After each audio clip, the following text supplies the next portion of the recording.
اولا كنشكركم كجسم صحفي اللي كيواكب الحركات الفنيه والانسانيه والرياضيه وكذلك السياسيه، وكيعنى بالجاليه وبما تعيشه افراد الجاليه من افراح بطبيعه الحال ومن مآسي.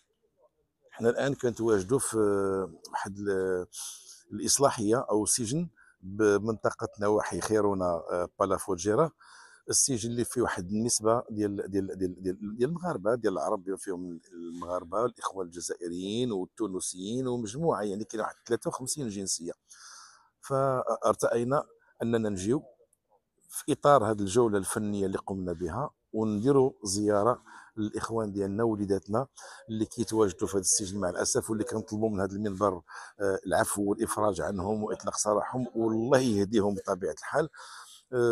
حنا كنا في جوله فنيه بمناسبه عيد المسيره وعيد الاستقلال، وكذلك بالمناسبه العظيمه الجديده اللي هي ذكرى 31 اكتوبر، توثيق والضبط.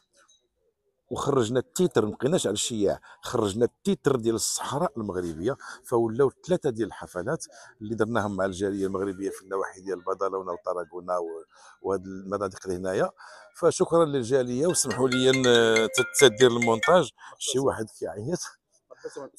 داخل السجن، كيفاش كان الارتسامات ديال السجناء تما خاصه المغرب؟ انا الارتسامات اللي حمقتني وسطاتني هي مني درت وقيت الصويلح وجواد السيح كيبكيو.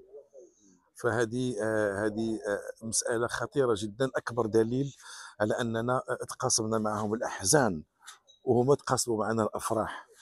تصور كيفاش كيعنقونا ويبوسونا، حيت كاين اللي ما عندوش اسرته، كاين اللي ما عندوش والديه، كاين اللي هو اصلا يتيم، وكاين اللي هذاك الفكر الغلط ديال الحريق وديال التهور وصلوا هنا بطبيعه الحال.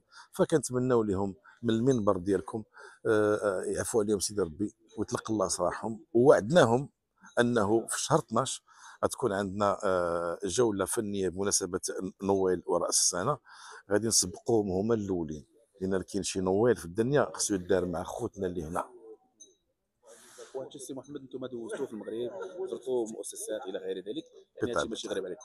بطبيعه الحال انا عبد ربيه من نقدر نقول لك من الا جبتي اللائحه ديال الفنانين اللي زاروا الاصلاحيات والسجون في المغرب، غتلقاني ما كنتش غير كنزور السجن، كنت كندير لو سبيكتاكل. انا كنت كنمشي في الطياره من عندي حتى للداخله والعيون وبوجدور ووزان وطنجه والمدن جد نائيه باش نقدم ان سبيكتاكل لواحد السجين، باش نهرس له الالم. كيف كنهرسوا الحجره وسط الكلوه، كنضربوا بالليزر الكوميدي وكنهرس له الحجر وكنفردت له الالم ديالو، باش لعل وعسى من يخرج تبقى عنده راسخه في الذهن ديالو باش ما يعاودش يرجع.